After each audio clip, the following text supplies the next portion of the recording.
Vamos ler, irmãos, Salmo 136. Eu vou ler a primeira parte de cada versículo e peço aos irmãos a gentileza de lerem a segunda parte, porque a sua misericórdia dura para sempre. Rendei graças ao Senhor, porque Ele é bom. Rendei graças ao Senhor dos senhores, ao único que opera grandes maravilhas, aquele que com entendimento fez os céus, aquele que estendeu a terra sobre as águas, aquele que fez os grandes luminares,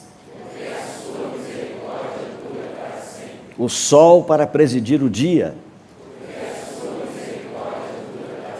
a lua e as estrelas para presidirem a noite,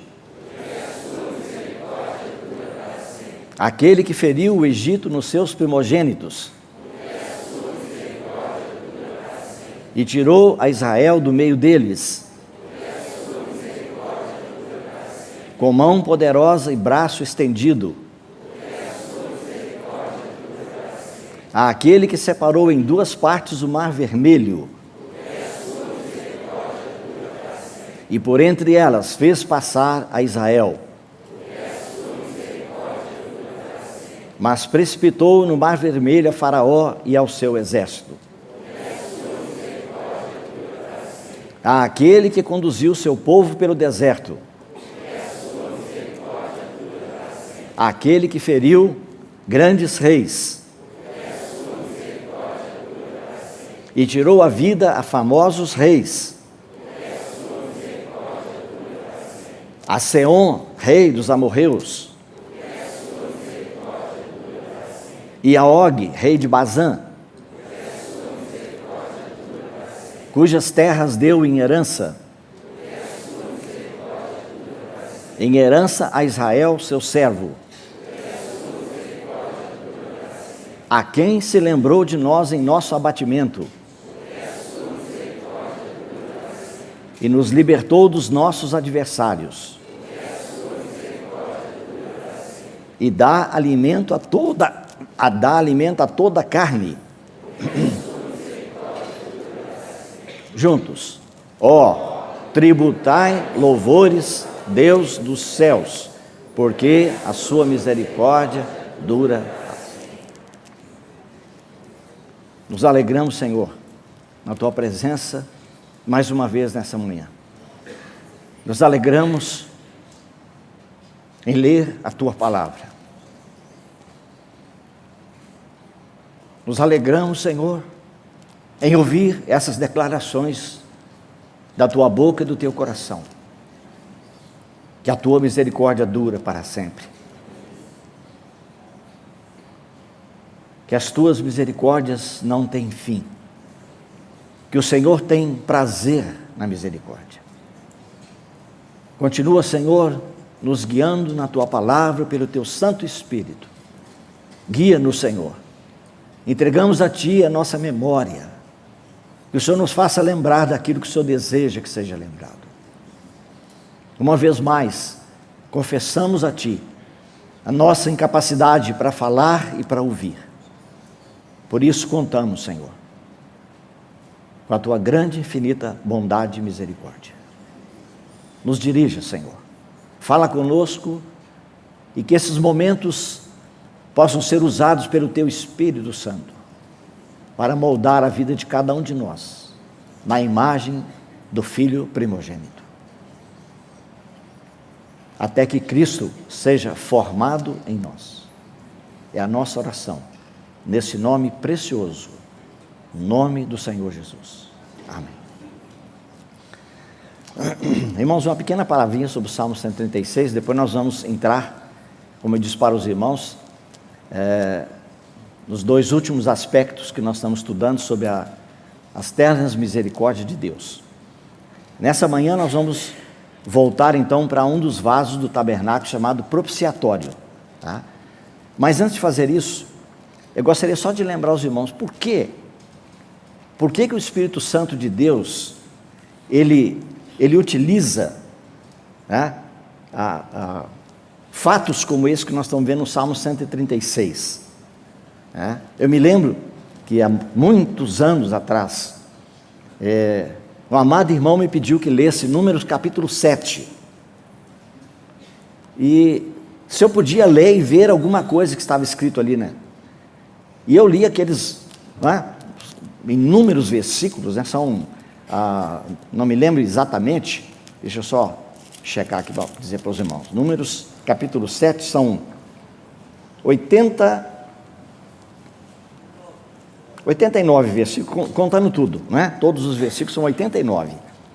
Irmão, é interessante, porque você pode pegar apenas um dos príncipes que fez a oferta, só pegar o primeiro, e o restante, os outros 11, é tudo igual. É tantos garfos, tantas facas, tantos pratos, tantos copos, a mesma coisa do primeiro príncipe, do segundo príncipe, do terceiro príncipe. Mas o Espírito Santo, ele utiliza 89 versículos para falar 12 vezes a mesma coisa. Não é curioso? E eu me lembro, depois de ler, né, eu voltei para o meu amado irmão e ele perguntou: o que você viu? Eu falei: nada.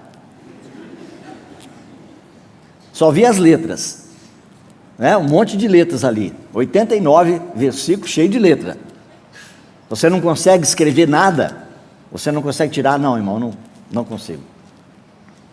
E aquele amado irmão me disse assim: irmão Délcio, o Espírito Santo, ele registra a oferta de cada filho de Deus. Não importa que seja repetido. Meu irmão, nunca pense, se você está numa reunião de oração, e você fez a oração e disse: o irmão usou as minhas palavras, pronto. Você queria cantar um cântico, mas o irmão pediu na sua frente. Peça outra vez. Deus não se cansa com isso, irmão.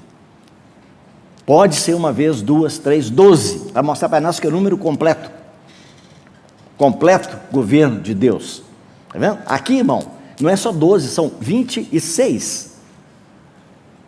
26. Ele podia ter lido, escrito para nós todos esses fatos que estão aqui, os irmãos viram, positivos e negativos, né? Por exemplo, ele estendeu a terra sobre as águas, é positivo. Ele fez os luminares, é positivo. Está vendo? Ele fez as estrelas para governar a noite, é positivo. Mas ele feriu o Egito nos primogênitos, esse é negativo. Esse não é bom, não é verdade? Mas a Bíblia fala: porque a sua misericórdia dura para sempre. Está vendo? Ele feriu os reis, não é isso? Ele feriu os reis, Seom, né, e Og, e destruiu famosos reis, feriu reis. Está vendo? São coisas negativas e positivas, mas ele diz: em tudo isso, a misericórdia de Deus dura para sempre. Os irmãos sabem por que são 26 vezes? Porque se for apenas 5 para nós não aprendemos. Se ele repetir 10 vezes, nós não aprendemos. Se repetir 20, nós não aprendemos. Tem 26, não sei se vamos aprender. Está vendo, irmão? É porque nós somos lentos, irmão, lento.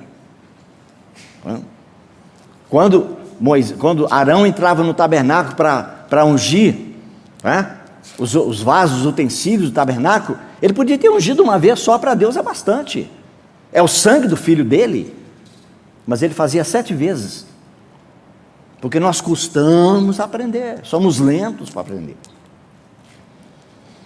Muito bem, irmãos, é uma palavrinha só sobre o Salmo 136, né? Salmo maravilhoso. Agora tem um trabalho para fazer com os irmãos. Como nós estamos falando sobre as ternas misericórdias de Deus, há uma peça do tabernáculo que é especial. Ela está intimamente ligada, é a mensagem de Deus, sabe? É alguma coisa visível, pública, que Deus queria trazer diante do seu povo, que nós chamamos de propiciatório, está traduzido nas nossas Bíblias como propiciatório.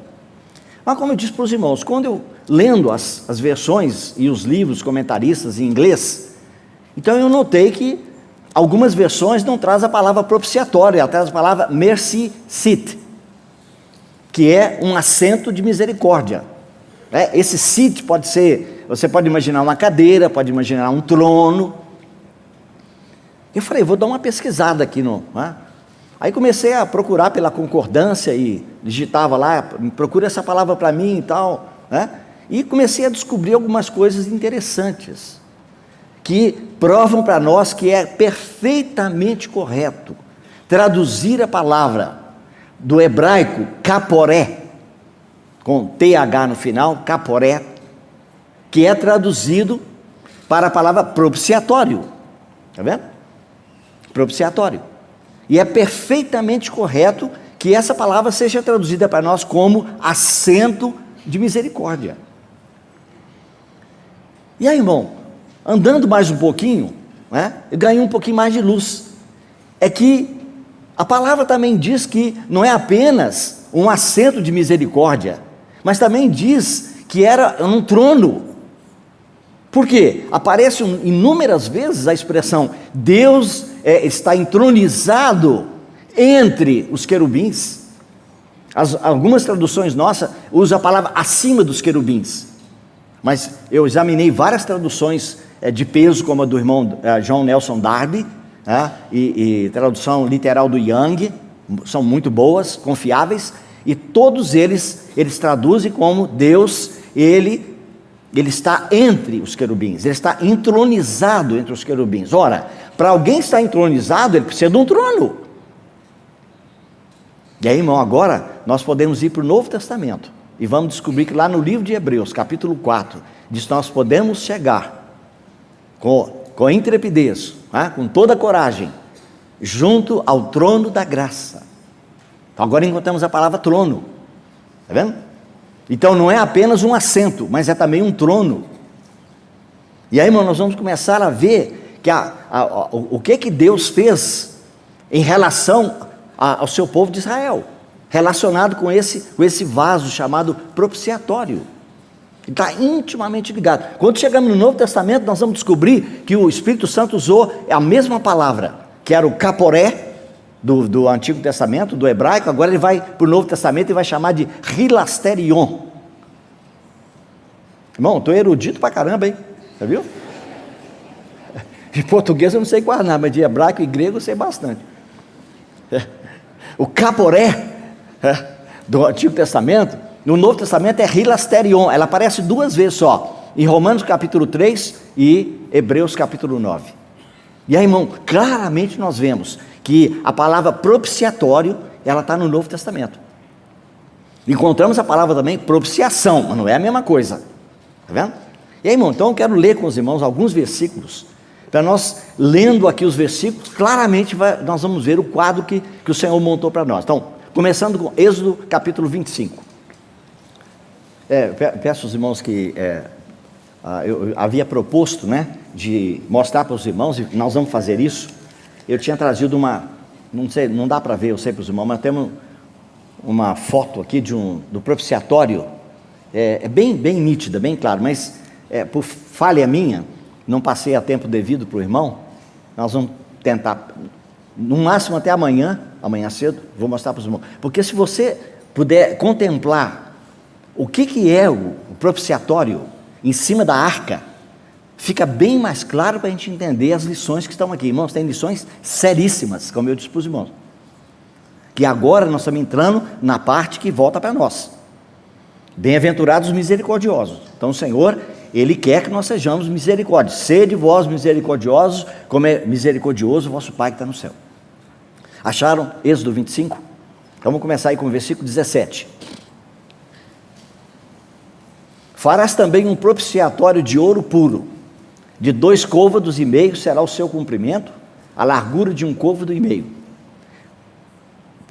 Farás 2 querubins de ouro batido os farás nas 2 extremidades do propiciatório. Então, irmão, quando a gente fala isso aqui, você não tem ideia, mas quando você vê a foto, quando você vê o desenho, sabe, ajuda realmente o entendimento. Então nós vamos fazer isso depois, tá? Versículo 19, um querubim na extremidade de uma parte, e o outro na extremidade da outra parte, de uma só peça com o propiciatório. Tá? Então o propiciatório é uma placa mais ou menos, não sei se eu calculei certo, mas de 111 centímetros de comprimento por 66 de largura, que é a mesma dimensão da arca, ficava em cima da arca certinho, como uma tampa.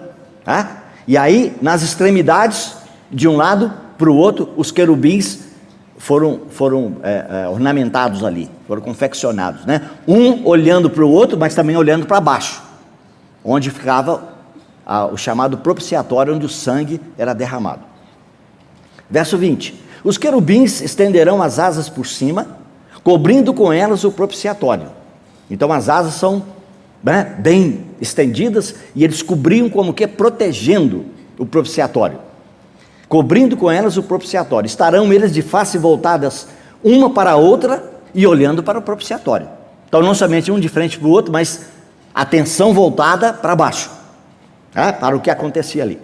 E aí então o Senhor conclui dizendo a Moisés: ali virei a ti, e de cima do propiciatório, do meio dos dois querubins que estão sobre a arca do testemunho, falarei contigo acerca de tudo que eu te ordenar para os filhos de Israel. Êxodo 26, verso 34. Êxodo 26, 34.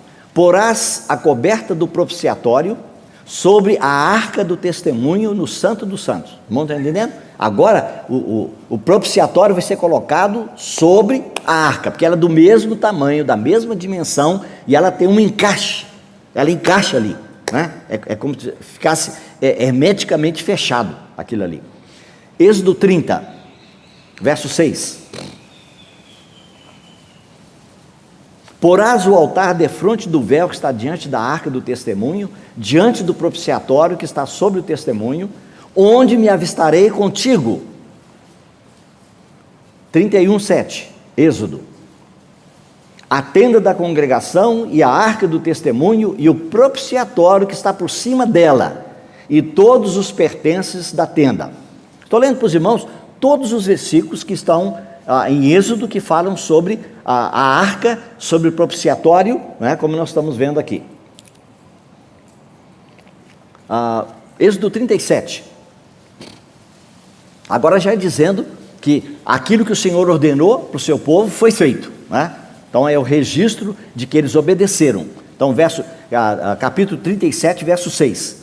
Fez também o propiciatório de ouro puro, de 2 côvados e meio era o seu comprimento, e a largura de 1 côvado e meio. Fez também 2 querubins de ouro batidos fez, nas 2 extremidades do propiciatório.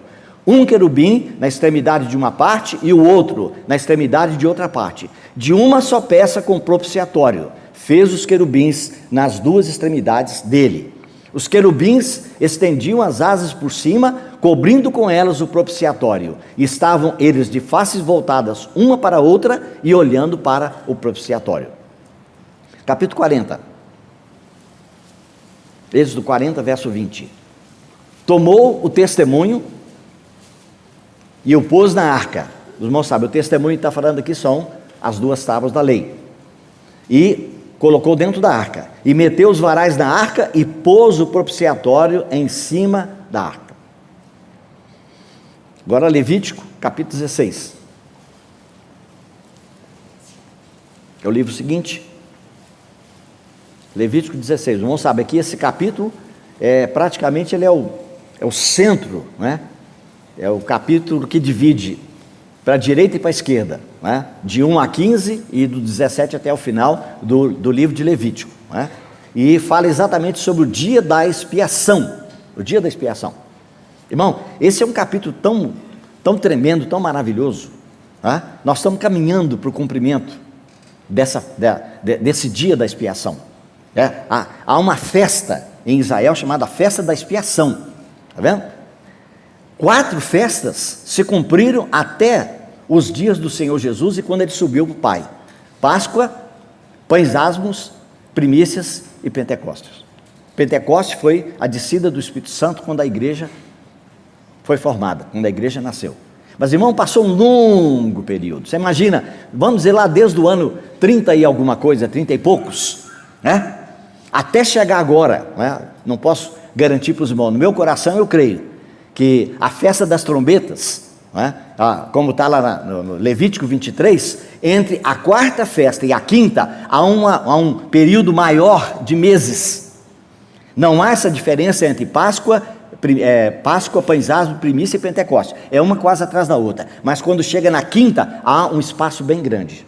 É como se o Senhor estivesse dizendo, olha, entre o cumprimento da quarta festa, que é Pentecoste, a formação da igreja, o nascimento da igreja, e a quinta, que é a festa das trombetas, vão se passar muitos anos, muitos séculos. E aí você imagina, do ano 30 e pouco, até chegarmos, alguns acham que foi 1918, quando foi assinada a Declaração de Balfour, na Inglaterra, e os judeus poderiam voltar para a terra. Eles não quiseram obedecer, não quiseram tomar o privilégio, caíram nas mãos do Hitler. Mas outros irmãos creem que essa trombeta, irmão, começou a tocar em 1948. Alguns acreditam que ainda não está tocando. Eu particularmente creio que essa trombeta já está tocando. As duas trombetas de prata que eram tocadas para reunir o povo de Deus e para avisá-los que a batalha, para que eles pusessem em marcha. Então, irmão, o povo está se juntando lá em Israel, cada dia, mais gente chegando em Jerusalém. Irmão, se nós estamos vivendo o cumprimento da festa das trombetas hoje, você pode ver lá, era dia 1º do 7º mês. E aí vem a festa da expiação, que é isso que nós, em Levítico 16, e está também no Números, Levítico 23, está vendo? Você vai notar que há apenas 10 dias.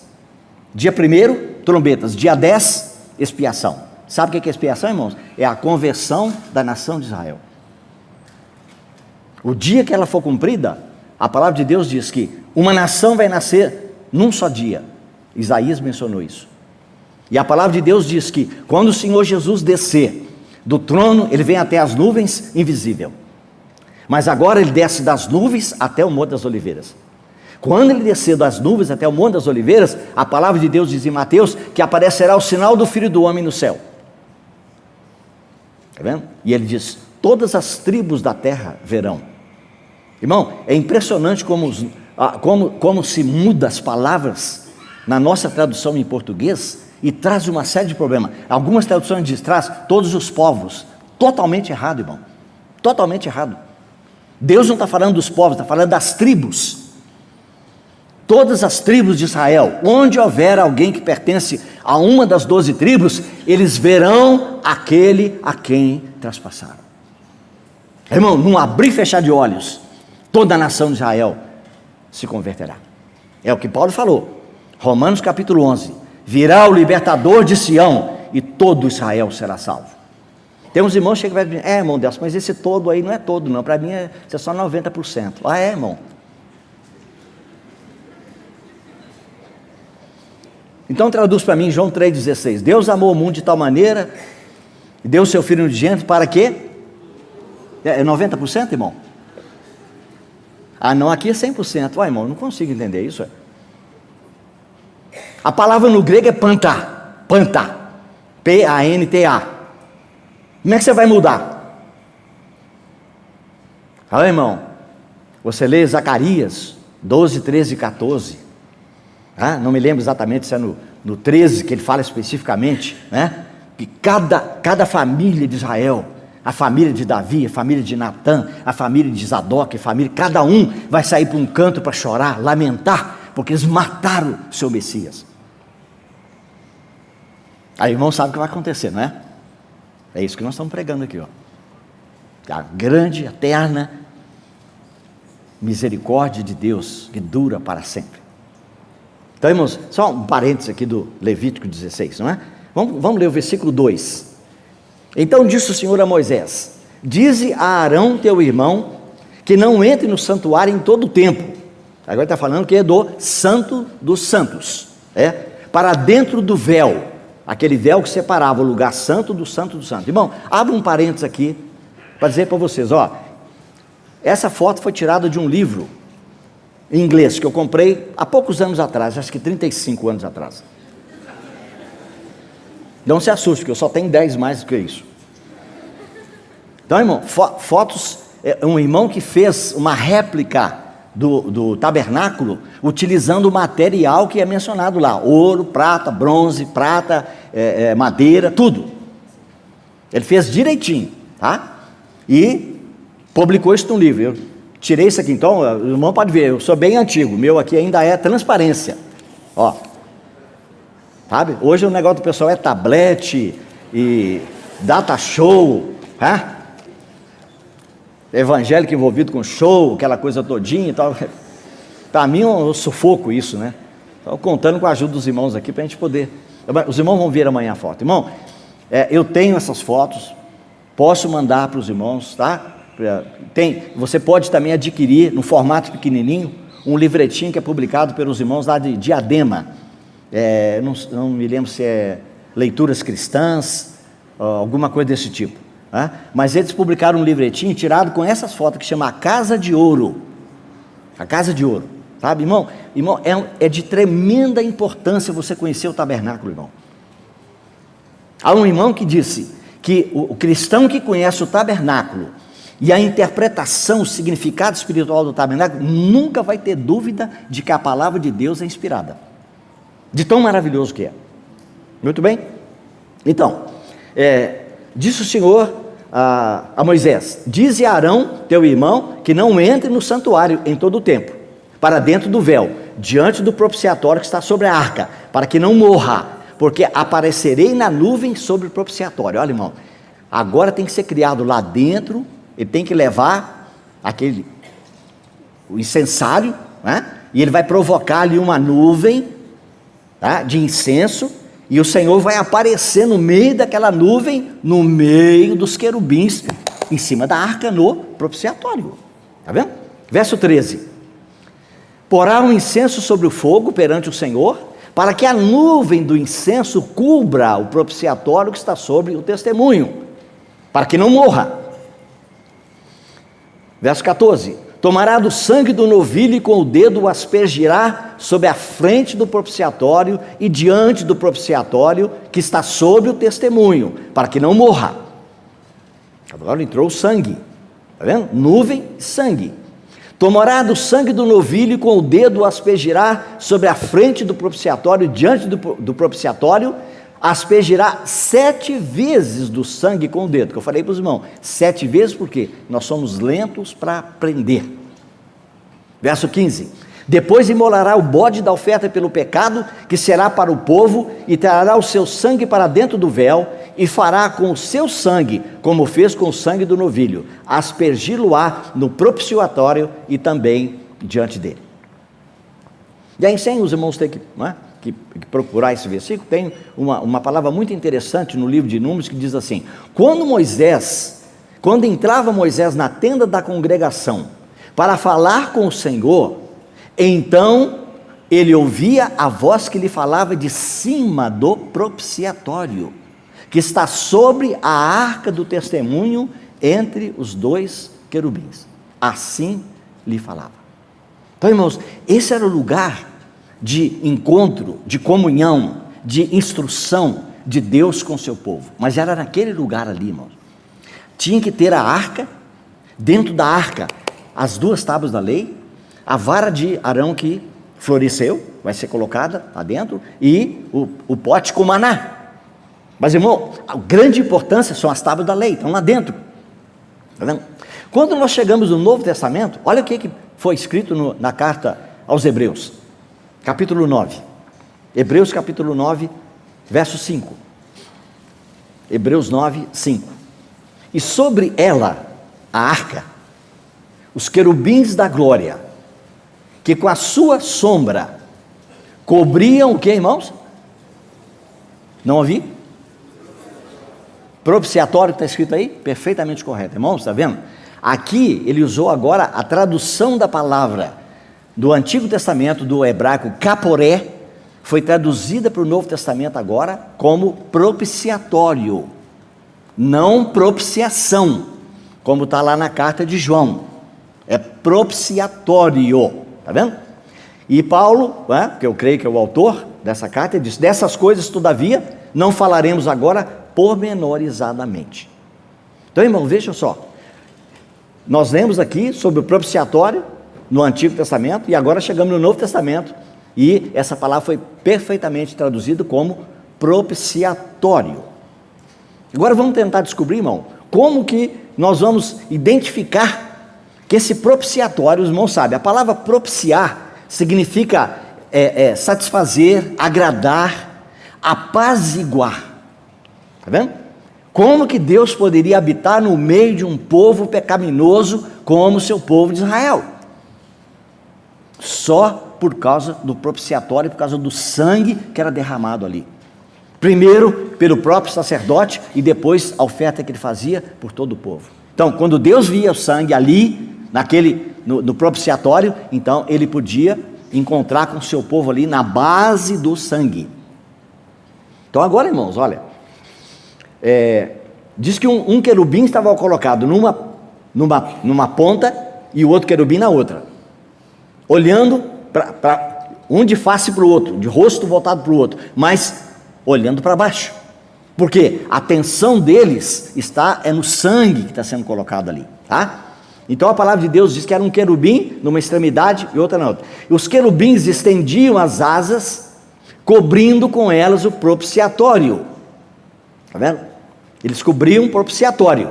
E ali, diz o Senhor, virei de cima do propiciatório, do meio dos dois querubins, e falarei contigo acerca de tudo que eu te ordenar para os filhos de Israel. Tá? E aí, irmão, nós vamos descobrindo que esses querubins, irmão, eles têm um papel, sabe? Uma obra importantíssima. Eles estão intimamente ligados com todo tipo de juízo de Deus. Lembra quando Adão e Eva foram expulsos do paraíso? O que é que Deus colocou ao redor do jardim para proteger a chegada até a árvore da vida? 2 querubins com espadas flamejantes. Está vendo? Quando você chega no livro de Ezequiel, capítulo 1, irmão, tremendo significado. Os querubins, eles é que carregam a glória de Deus. E ali é aquele trono de Deus. Está vendo? Era a glória de Deus. Que lá no livro de Ezequiel você vai descobrir que por causa de pecado, de idolatria, aquela glória de Deus saiu do Santo dos Santos, foi para o lugar santo, depois foi para o átrio, ficou em cima da divisa, né? do muro do templo, né? E finalmente, como o povo não quis se arrepender, a glória foi embora e ficou pousada lá no Monte das Oliveiras. Então, irmão, os querubins estão intimamente ligados, né? com todo tipo de julgamento, né? São do mais alto nível da hierarquia, como nós encontramos no livro de Apocalipse. Está vendo? Agora veja só, irmãos, esses querubins, o que é mencionado a respeito deles? Então, vamos começar no primeiro lugar, 1 Samuel 4:4, por favor. Quando nós queremos estudar um assunto na Bíblia, você quer pegar, irmão, é de grande utilidade quando você pega uma palavra, sabe? Não pode ser qualquer palavra, uma palavra de certa importância, como eu fiz aqui com essa palavra misericórdia, uma surpresa para mim, está vendo? Mas, irmão, quando você pega essa palavra e você vai numa concordância e você procura onde ela aparece, aí você precisa da ajuda de um dicionário de grego, de hebraico, né? Que possa te ajudar em português, né? Porque eu também não sei, eu não sei grego nem hebraico. Eu vou lá nos eruditos, né? Vou lá no Vine, vou lá no Robertson e outros, né? Vincent, esses homens que estudaram, e eles vão dizer para mim, ó, a palavra que está aqui no original é essa, e eu fico montado ali em cima, ó. Aí eu mesmo não sei nada, tá vendo? Então, irmão, qualquer um de nós, podemos estudar e conhecer a palavra de Deus. Aliás, eu sugiro para os irmãos que se você é uma pessoa dedicada, que quer estudar, pelo menos conhecer bem o Novo Testamento, irmão, você tem que adquirir Novo Testamento Interlinear, já está em português, ó, publicado pela Sociedade Bíblica, tá? Depois eles me dão lá a minha comissão. Irmão, vem em inglês, desculpe, em grego, e a palavra em português embaixo equivalente. Aí você pode identificar se a palavra que você está lendo, por exemplo, dou um exemplo que é um dos mais comuns. Jesus perguntou: Simão Pedro, você me ama? Aí a palavra ama, está escrito, você vai olhar e vai descobrir que aquela palavra no grego é ágape.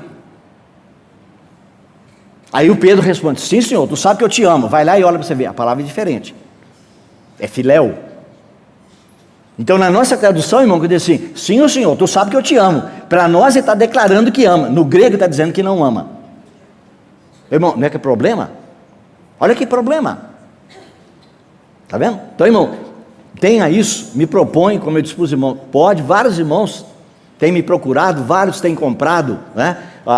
Não só o Novo Testamento interlinear, mas você precisa de uma outra ferramenta, que é o dicionário de Vine, também já está em português, irmão, publicado pela Assembleia de Deus, tem excelentes livros hoje. Aí, quando você estiver lendo uma palavra em português, chamou sua atenção, você vai na palavra em português, procura no dicionário do Vine, e ele vai te dar dizendo, ó, essa palavra aparece no grego assim, assim, assim, assim, tem 1, 2, 3, 4 palavras diferentes, tá? Só um parênteses aqui para os irmãos, ok? Muito bem, então olha só, 1 Samuel 4,4, vamos ver, mandou pois o povo trazer de Siló a arca do Senhor dos exércitos, do que, irmãos? 1 Samuel 4,4, irmão, me ajude aí. Mandou pois o povo trazer de Siló a arca do Senhor dos exércitos, o que mais? Tá, entronizado entre os querubins. Então, irmão, se ele está entronizado entre os querubins, então tem um trono ali que está colocado entre os querubins, não está certo? Porque se ele está entronizado, não tem trono, é meio esquisito. Está vendo? Nós falamos que hoje Jesus está sentado no trono, nas alturas, mas não tem trono? Tem, claro que tem. 2 Reis 19, por favor. 2 Reis 19, verso 15.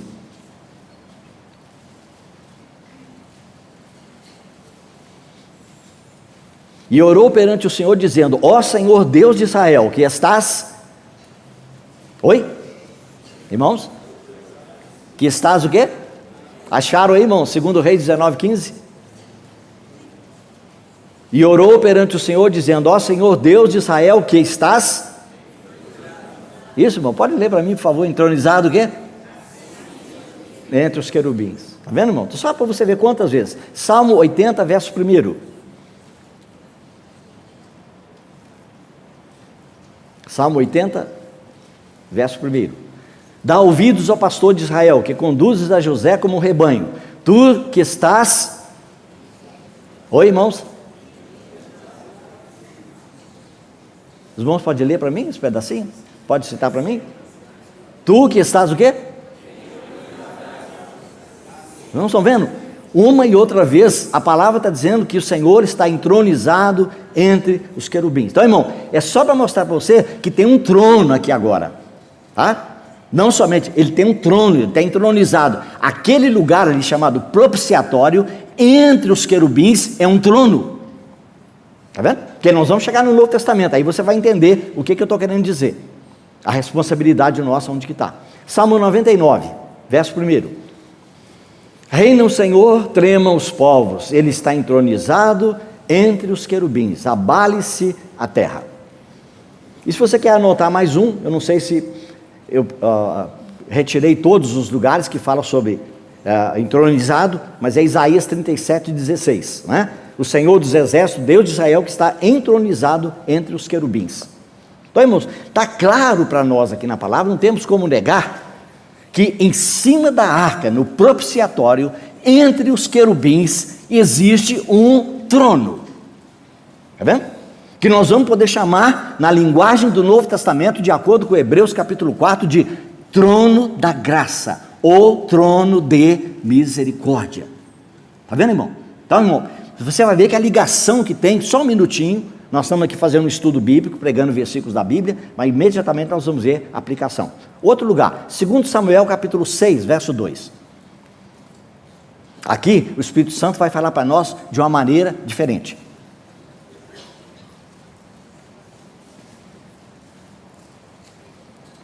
Imagina os irmãos, se a palavra é propiciatório, então é um lugar onde se manifesta propiciação, onde se torna agradável, não é? Isso está falando onde o nosso pecado, nossas ofensas a Deus são pagas, são resolvidas e nós somos feitos, tornados agradáveis a Deus na pessoa de Jesus Cristo. Acharam 2 Samuel 6,2?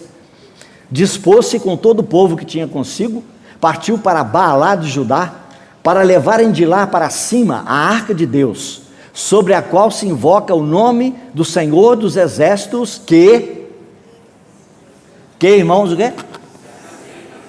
Agora mudou, não é? Agora é o quê? Tá vendo, irmão? Então, se assenta. Então, irmão, ali tem um assento. Tá vendo? Lá diz que é um trono, está entronizado, mas aqui agora diz que ele se assenta. Tá vendo? Então, irmãos, por essa razão, e levando em conta o significado do propiciatório, é que foi traduzido na versão em inglês do King James e não sei quantas outras, como assento de misericórdia. O irmão está entendendo? Quando o Senhor, ele entrava em contato com o seu povo, ele aparecia somente naquele lugar, na arca, coberta pelo propiciatório, entre os querubins, e ali ele tinha o trono, e agora ele tem um assento. Imagine, irmãos, no tabernáculo tem muitas coisas. Sabe uma coisa que não tem no tabernáculo? Muito interessante, cadeira. Lá tem mesa? Tem, a mesa com os pães da proposição, mas cadeira não tem. Sabe por quê? O Espírito Santo queria dizer para nós, que a obra daqueles sacerdotes nunca terminou. Eles nunca puderam concluir essa obra. Por isso, eles não podiam se assentar. Quando a palavra de Deus diz que Jesus, ele fez a purificação dos nossos pecados e assentou-se à direita da majestade. Hebreus capítulo 1. Está vendo? Porque ele completou a obra, então ele pode sentar. Então agora, irmão, não tem assento, não tem cadeira, nem para Arão, nem para qualquer sumo sacerdote ou para qualquer sacerdote. Mas agora tem um assento, tem uma cadeira, que é chamada de assento de misericórdia. Trono de misericórdia. E sabe o que mais, irmão? 1 Crônicas 13:6. Todos acharam? 1 Crônicas 13:6. Para fazer subir dali a arca de Deus, da qual é invocado o nome do Senhor, que... Oi, irmãos? Pode responder para mim, irmão, por favor. Que assenta ou habita?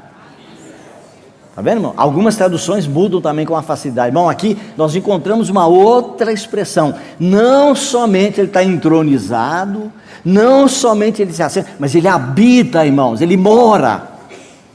É a morada dele, é a casa dele ali. Lembra do Salmo 91? Aquele que habita no esconderijo do Altíssimo, a sombra do Onipotente descansará. Irmão, a palavra habita, na primeira carta de João, irmão, essa palavra aparece um monte de vezes. Lamentavelmente, eles colocaram como permanecer. Não ajuda, não ajuda. A palavra é morar, é habitar, é fazer morada. No Salmo 90, Senhor, tu tens sido... Oi? Os irmãos não sabem? Senhor, tu tens sido o quê? Nosso refúgio. Não, irmão, no original tem sido a nossa habitação. Irmão, refúgio e habitação é diferente. Sabe o que é refúgio? A gente apronta aqui na terra, entendeu? Arranja um monte de confusão, aí os inimigos vêm em cima. Tem espada na mão e a gente sai disparado ali, vamos correndo lá para a morada do Senhor. Chegamos lá espavoridos, batemos na porta e abre depressa que os caras estão chegando aí. Está vendo? E aí ele fica ali e tal, anda por ali na morada, na habitação do Senhor e tal. De vez em quando ele vai na janela, dá uma olhadinha. Quando ele vê que a turma desapareceu, fala: Senhor, prazer te ver, depois eu volto. Sabe por quê, irmão? Porque não habita no esconderijo do Altíssimo. Está vendo? Ele não mora lá. Então, irmão, a palavra que você encontra lá em 1 João, irmão, é inúmeras vezes. É uma das palavras-chave daquele livro. É habitar, permanecer, fazer a nossa morada ali. É muito significativo. Então, irmãos, aqui agora é que Deus habita entre os querubins, é a morada dele. Irmão, não sei se você pode entender a figura do Antigo Testamento para nós, a igreja hoje. Quando a arca de Deus foi levada, não tenho tempo para mostrar para os irmãos lá, lembra o livro de Samuel, 1 Samuel? Quando a arca de Deus foi levada para o meio dos filisteus, aquela mulher de alto nível espiritual, uma das noras de Eli, que já não conseguia mais enxergar, e os filhos dele, que eram sacerdotes, estavam praticando imoralidade na porta do tabernáculo com as mulheres que vinham trazer as suas oferendas. Coisa terrível. E eles não conseguiam ver que não adiantava continuar vivendo o pecado. Não, agora os filisteus vêm, os filisteus vão nos atacar. Tragam a arca da aliança, achando que a arca da aliança vai protegê-los vivendo aquele pecado. Eu sou negativo.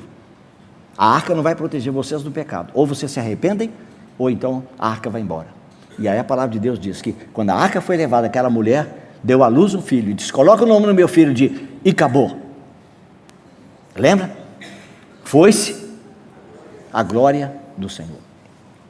Irmão, em vários lugares no Antigo Testamento, vários, se você procurar numa concordância, você vai descobrir que a arca da aliança, com o propiciatório por cima, nunca pode ser separado, nunca, tá? A arca é a parte de baixo e a cobertura dela é o propiciatório. Você vai descobrir, irmão, em vários lugares, o Espírito Santo diz que aquela arca, irmão, era o estrado dos pés do Senhor. Sabe o que é estrado? Eu costumo brincar para os irmãos, né? Como eu já tenho alguns anos de caminhada, no meu tempo, estrado, irmão, era feito de madeira. Sabe, a gente colocava aquele, né? Aquela proteçãozinha de madeira para a gente poder tomar banho, para não escorregar e não cair. Hoje é tudo de plástico, tudo, né, moderno. Mas é aquilo ali, irmão. Aquele pedestalzinho de madeira que é colocado ali. Para quê? Para que você não tenha que colocar o seu pé em relação direto com o chão. E aí cai o sabonete ali, tá? Você pode escorregar, levar um tombo, quebrar ossos, né? Então, irmão, o Senhor disse que a única maneira dele entrar em contato com essa terra é se houvesse a arca da aliança. Ele disse: essa arca é o estrado dos meus pés. E aí, irmão, sabe o que aconteceu? Quando a arca foi levada pelos filisteus, está vendo? Aí a palavra de Deus diz que foi-se a glória do Senhor. Irmão, quando essa arca ela rodou lá em vários lugares. Vou mencionar para os irmãos aqui o finalzinho, que é um dos lugares, era Bet-Semes. Quando aquela arca voltou, irmãos, a primeira vez, né, que o Davi tentou levar para Jerusalém, ele esqueceu completamente que só quem podia carregar a arca da aliança eram os levitas. E aí o que aconteceu? Uzá e Aiô, dois irmãos dedicados, consagrados, né, desejosos de servir o Senhor. Uzá, o Aiô na frente e o Uzá atrás. E aí colocaram igualzinho, os filisteus fizeram a arca numa carroça. Aí lembra, quando a carroça começou a virar, o Uzá que estava atrás, e o nome dele significa força. Quando ele tentou colocar a mão, foi fulminado, porque ele não podia colocar, porque ele não era um levita. Irmão, quando essa arca, ela fica parada lá há muito tempo, e quando Davi levou, depois de considerar diante do Senhor, ele disse: nós cometemos um erro. O Senhor diz que só os levitas é que podem carregar. Irmão, quando Davi leva de volta essa arca para Jerusalém, irmão, nunca mais ela retornou para o tabernáculo. Está vendo? Nunca mais ela retornou. Irmão, é impressionante. Quando você lê, é algo tão surpreendente. Porque a palavra de Deus diz que Davi, ele armou uma tenda, uma barraca, uma barraquinha, está vendo? Para que a arca ficasse, irmão, mas ela tinha que ir para o tabernáculo. Sabe o que aconteceu, irmãos? Desde que a arca foi embora, você agora tem um tabernáculo sem arca. Está entendendo, irmão?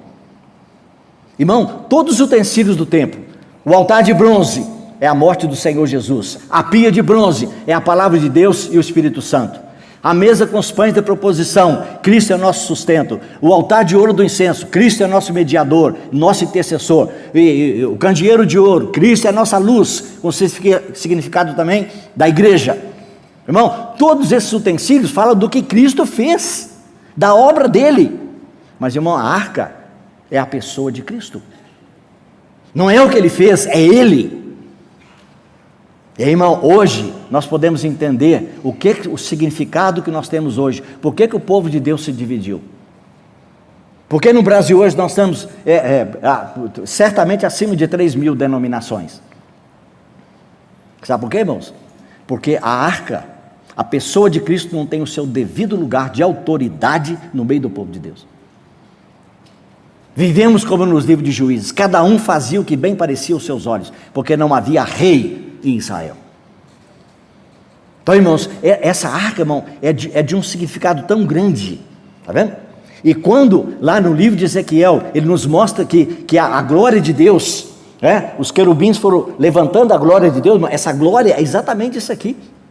Está vendo? A glória de Deus que descia, aquele Shekinah, aquela nuvem de glória que descia naquele lugar ali da arca, irmão, ela começou a sair, porque o Senhor disse: não posso compactuar com o erro e o pecado que vocês estão cometendo. Irmão, ela começa a sair devagarzinho, pouco a pouco, como se o Senhor quisesse dizer: não quero abandonar vocês. E finalmente já foi embora. Os irmãos sabem o que os rabinos, o ensinamento dos judeus ensinam?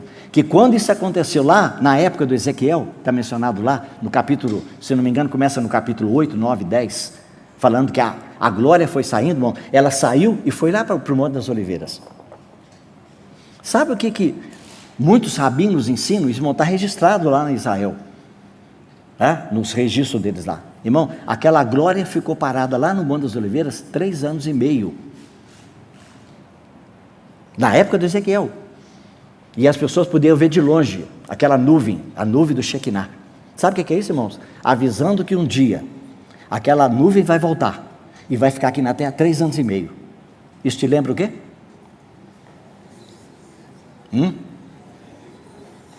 É difícil para os irmãos falar porque é o quê, irmãos? O ministério do Senhor Jesus, 3 anos e meio. Está vendo, irmão? Um dia a arca voltou, o templo está lá funcionando, o sacerdote tudo, mas irmão, lá dentro não tem arca. A arca já tinha sido escondida por Josias, aquele rei piedoso. Está vendo? Ela já tinha sido escondida. Isso que vai acontecer aqui em Bet-Semes, quando a arca vem, tá? Você pode procurar aí, 1 Samuel capítulo 6, verso 19. Um trecho que nós já lemos muitas vezes, talvez não tenhamos um entendimento muito claro, eu mesmo não tinha até começar a estudar esse assunto, foi só agora que eu pude ver de uma maneira mais completa, talvez tenha outras lições, não sei, acredito que sim, mas olha só, irmão, o que está escrito aí, 6,19, 1 Samuel, feriu o Senhor os homens de Bet-Semes, porque olharam para dentro da arca, não olharam para a arca, o irmão está entendendo? Eles olharam para dentro da arca, sim, feriu deles 70 homens, então o povo chorou, porquanto o Senhor fizera tão grande morticínio entre eles. Irmão, que pecado que eles cometeram, irmão? Qual o erro que está aqui? Eles não poderiam ter tocado, irmão, a lição do Senhor para nós, principal. Tem desobediência? Tem, mas irmão, há uma lição que eu considero ainda mais prática para nós. Para ele poder olhar dentro da arca, ele queria saber, as tábuas da lei estão lá, o pote com o maná e a vara de Arão que floresceu. Para ele poder ver dentro da arca, ele tem que tirar a tampa. Está vendo, irmão? E essa tampa era o que, irmãos? O quê? O propiciatório. Ou, se você quer mudar agora, o assento de misericórdia. Está vendo, irmão? Então é que nós começamos a entender agora o que o Senhor está querendo falar conosco, a nossa parte agora. Está vendo? Então, irmão, olha só, quando eles tiraram a tampa, que é o propiciatório, é o assento da misericórdia, é onde o sangue era derramado, está vendo? Eles se expuseram às tábuas da lei. Okay? Foram fulminados. Irmão, veja a seriedade, irmão, quando hoje nós não praticamos a misericórdia, quando o Senhor disse, bem-aventurados os misericordiosos, porque eles alcançarão misericórdia, então é algo futuro que vai acontecer, está vendo? Mas em outro lugar, no Evangelho de Lucas também, o Senhor Jesus diz, sede, pois, misericordiosos, como é misericordioso o vosso Pai que está no céu. E aí, quando Paulo escreve para Timóteo, ele diz assim, o Senhor conceda misericórdia a Onesíforo e a sua casa. Quando, irmãos? Ele diz, naquele dia. Então, irmão, há um dia especial, em que Onesíforo, com a sua casa, com toda a dedicação dele, com todo o serviço que ele prestou a Paulo e aos irmãos, Paulo diz, ele vai carecer da dádiva de Deus da misericórdia, que o Senhor conceda-lhe misericórdia. Então, irmãos, a figura que nós temos aqui é que quando eles tiram a tampa, é a nossa prática hoje, que nós não exercemos a misericórdia. Lembra da parábola de Mateus 18, fica claro para você. O homem recebeu o perdão de 10.000 talentos, mas ele não perdoa o seu conservo por causa de 300 denários, 300 dias de serviço de um trabalhador comum. Está vendo? Nós recebemos, mas nós não passamos, ou seja, nós tiramos a tampa do propiciatório e aí nós estamos expostos agora ao julgamento. O Senhor disse, é assim? Você vai colocar seu irmão na cadeia? Então você também vai para a cadeia. Mateus 18. Assim vos fará meu Pai Celestial, se cada um de vós não perdoar o seu irmão de coração. O que o Senhor transmite para nós nessa verdade da arca com o propiciatório? O propiciatório, irmão, falando, quando as tábuas da lei estão dentro da arca, os irmãos lembram, são as segundas tábuas, porque a primeira Moisés quebrou, não foi assim? Quebrou não por erro dele, mas quebrou pela a ira justa de Deus, quando ele viu o povo desenfreado lá no bezerro de ouro. Mas, irmão, aquilo ali é uma lição para nós, para dizer, a primeira tábua da lei é quebrada pelo homem, está vendo? Então aquilo ali é a obra de Adão. Adão desobedeceu, a raça humana desobedeceu com ele, as tábuas foram quebradas, mas agora vem um outro que ele guarda. Então essa segunda tábua que foi feita, ela foi colocada dentro da arca. Ora, irmão, se a arca é Cristo, isso é Salmo 40. Oh Deus, a tua lei está dentro do meu coração. Está vendo? Então ele guardou, irmão, ele guardou a lei. Então veja, Jesus, ele guarda a lei, aquela lei que está ali dentro da arca, está dentro do coração dele, né? Tá protegida dentro da parte chamada arca, que é a pessoa de Cristo, madeira e ouro, está vendo? Mas, irmão, tem a parte de cima, e ele veio, e ele pagou tudo aquilo que aquela lei exigia de nós. Irmão, está entendendo? Ele é o único, irmão, ele é o único que pode ficar diante de Jeová, do Deus Criador, e dizer, eu não tenho pecado, portanto, destrói toda essa nação de Israel, destrói todos os gentios, mata todo mundo, porque todos são pecadores. Não, ainda que ele guardou essa lei completamente, estava dentro do seu coração, como o Salmo 40 fala, irmãos, ele se expôs voluntariamente a todos os juízos, a todas as penalidades que a quebra dessa lei trazia. Então, irmão, essa é a parte de Cristo do propiciatório. Ele fez isso para quê, irmãos? Para nos propiciar diante de Deus. Agora, olha só, irmão, 1 João diz assim, se alguém pecar, temos um advogado junto ao Pai, Jesus Cristo justo, porque ele é a propiciação. Veja, irmão, agora não é propiciatório, essa é a ação, o resultado do propiciatório, está vendo? Ele é a propiciação pelos nossos pecados, e não somente pelos nossos, mas pelos do mundo todo. Então, irmão, quando ele morreu na cruz, irmão, ele morreu por todos. Está vendo? Novamente você tem a palavra todos aí. Não venha me dizer que ele morreu só por um grupo de pessoas. Não aceito isso de jeito nenhum. Ele morreu por todos, irmãos. 1 João 2, 1 e 2, e depois no capítulo 4, versículo 10, ele é a propiciação pelos pecados do mundo inteiro, está vendo? Então, irmão, agora o que aconteceu? Você chega no Salmo 85, e lá você encontra uma expressão profética que apontava para a obra do Senhor Jesus, diz assim, encontraram-se a misericórdia e a verdade, a justiça e a paz se beijaram. Ô irmão, que coisa maravilhosa, entendeu agora? A justiça, a verdade está lá dentro, é a lei, ela é justa, boa, perfeita, santa, não há erro com a lei, mas ela só mata.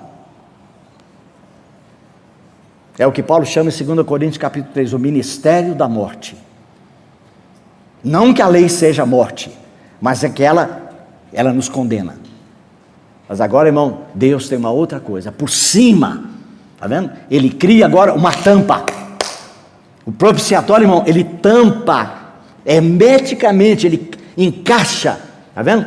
E tem uma proteção ao redor, de tal maneira que mesmo que fosse vestido com a arca, o propiciatório não cai, porque se ele cair, se ele puder escorregar, então novamente as tábuas da lei estão expostas, está vendo? E nós estaríamos expostos, mas ali, irmão, o que o Senhor Jesus fez? Ele juntou os dois. Por isso Paulo diz, para que ele seja justo e justificador daquele que tem fé em Jesus. Ele é justo, as tábuas estão lá, ele pagou, ele cumpriu tudo, ele se expôs à maldição da lei. Está vendo, irmão? Olha, irmão, cuidado, muitos irmãos não entendem quando a palavra de Deus diz que Cristo nos resgatou, como se ele tivesse resgatado e pago essa dívida para Satanás. Olha, irmão, se um ladrão rouba seu carro, e depois ele liga e diz, olha, seu carro está comigo assim, se você me der 10 mil, eu te entrego o carro. E você vai lá dar 10 mil para ele, você está reconhecendo que ele é dono do carro, que ele tem parte do carro. Está vendo, irmão? Se você pagar alguma coisa para Satanás, Jesus nunca pagou nada para Satanás, irmão. Mas o pior, irmão, tem irmão que acha que ele pagou isso para o pai. Tem um irmão um dia que falou comigo, não, irmão Deus, Jesus é bem melhor do que o pai, né? Eu falei, irmão, não entendi.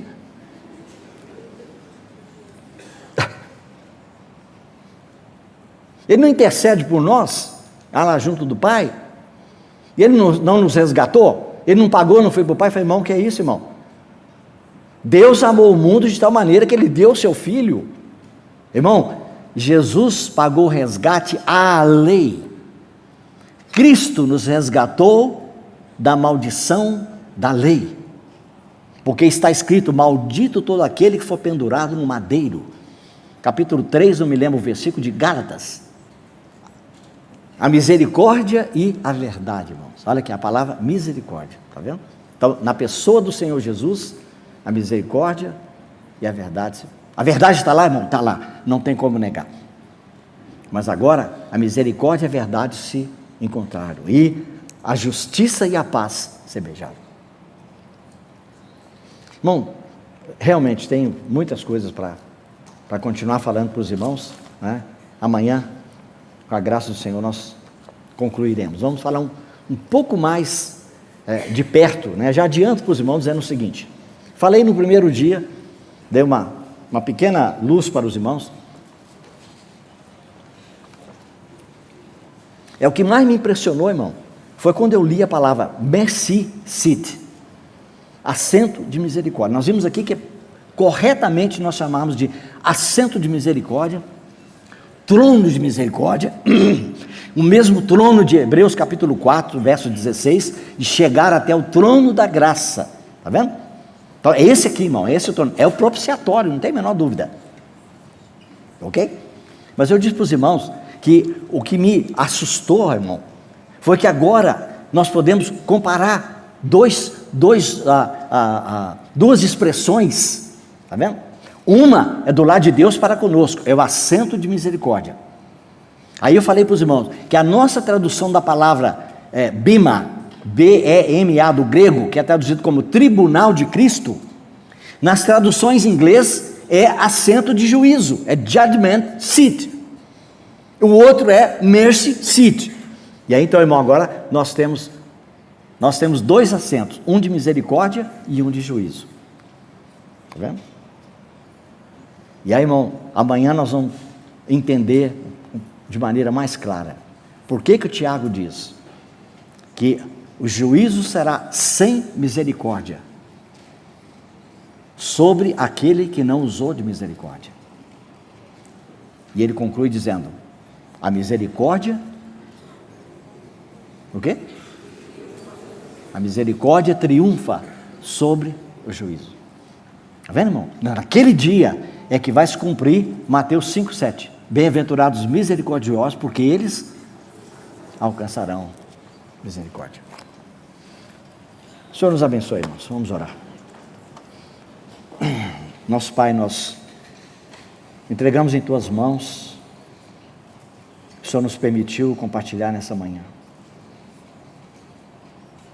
Reconhecemos, Senhor, que é necessário muita coragem, Senhor, muita ousadia da nossa parte. Nos levantarmos para tocar em assuntos tão sublimes.